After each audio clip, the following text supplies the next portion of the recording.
Previous video में आपने देखा था memory. Memory is the retention of information over a period of time. In this video मैं आपके सामने कुछ ट्रिक्स बताऊंगा जो कि आप अगर यूज करें तो अपनी मेमोरी को आप एनहांस कर सकते हैं. Active recalling. बुक पढ़ते वक्त हम बगैर सोचे समझे बुक को बस पढ़ते चले जाते हैं.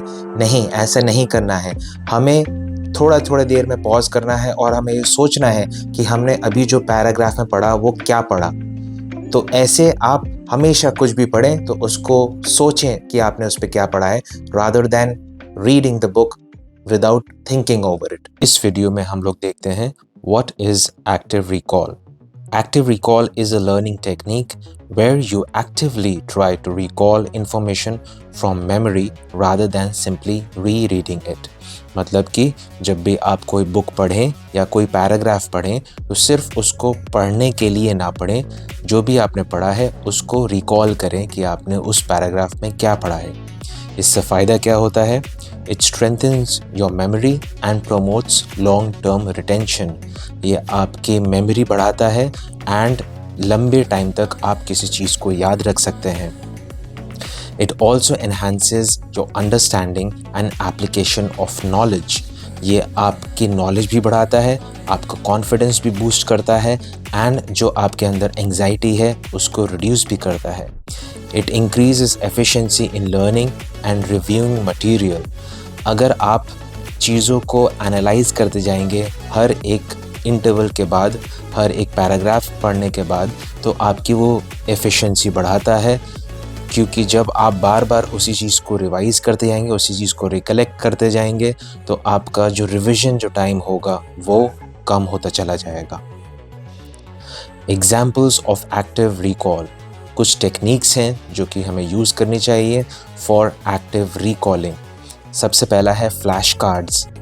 क्वेश्चन एक तरफ लिख दीजिए, दूसरे साइड आप उसकी डेफिनेशन लिख दीजिए या उसका आंसर लिख दीजिए एंड हेंस आप फिर उसको रिकलेक्ट कर सकते हैं. तो फ्लैश कार्ड एक बहुत ही इम्पॉर्टेंट एंड बहुत ही इंटरेस्टिंग टूल हो जाता है for active recall. Then quizzing. हमेशा अपने आप को टेस्ट करते रहिए, अपने आप से क्विज़ेस, अपने आप से क्वेश्चंस पूछ के. Next is summarization. जो भी आप पढ़ रहे हैं उनको कम से कम वर्ड्स में, अपने वर्ड्स में आप उसको लिख पा रहे हैं या नहीं लिख पा रहे हैं, बोल पा रहे हैं या नहीं बोल पा रहे हैं, तो इससे चेक करना चाहिए. Self testing. Test your understanding of material by trying to recall की कॉन्सेप्ट्स. जो भी आपने पढ़ा है उसमें जो आपने कॉन्सेप्ट याद किया या कॉन्सेप्ट आपने पढ़ा वो क्या है, क्या आप उसको रिकलेक्ट कर सकते हैं, क्या आप उसको समझ सकते हैं. इन सब को करने के लिए एक बहुत ही अच्छी टेक्निक होती है. कुछ वर्ड्स आप हमेशा यूज़ किया करिए, जैसे कि why, what, who, where, when and how.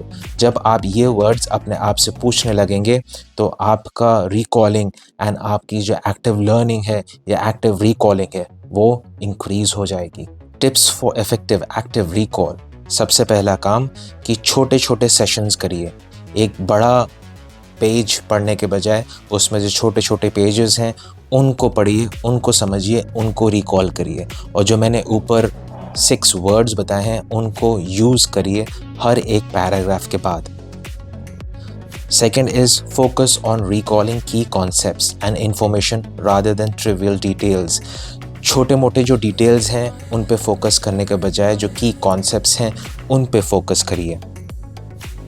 Next is use space repetition to review material at increasing longer interval. जब भी आप रिवाइज करें तो हमेशा छोटे छोटे इंटरवल्स पे उसको हमेशा रिवाइज करते जाएं. जैसे कि मान लीजिए आपने अगर सवेरे कोई चीज़ पढ़ी है तो दोपहर में उसको रिवाइज़ करिए, फिर उसको रात में रिवाइज़ कर लीजिए, फिर उसको कल रिवाइज़ कर लीजिए. जब आप ऐसे स्पेस इंटरवल में रिवाइज़ करेंगे तो धीमे धीमे आप देखेंगे कि जो भी चीज़ आप रिवाइज़ कर रहे हैं उसका जो ड्यूरेशन है वो कम हो जाता है and this really helps. Mix up the type of questions और prompts to keep your brain engaged. एक ही पैराग्राफ को पढ़ने के बाद आप उसमें अलग अलग टाइप के क्वेश्चंस क्रिएट करिए। आपको एक ही आंसर है मगर उसके अलग अलग टाइप के क्वेश्चन जब आप क्रिएट करेंगे, क्वेश्चन जब आप मिक्स करेंगे तो आपकी एक्टिव रिकॉलिंग और इंक्रीज़ होगी और हेंस आप उस कॉन्सेप्ट को और अच्छी तरीके से समझ जाएंगे। और भी ऐसे ही इंगेजिंग कॉन्सेप्ट्स जानने के लिए kindly subscribe and wait for the next video.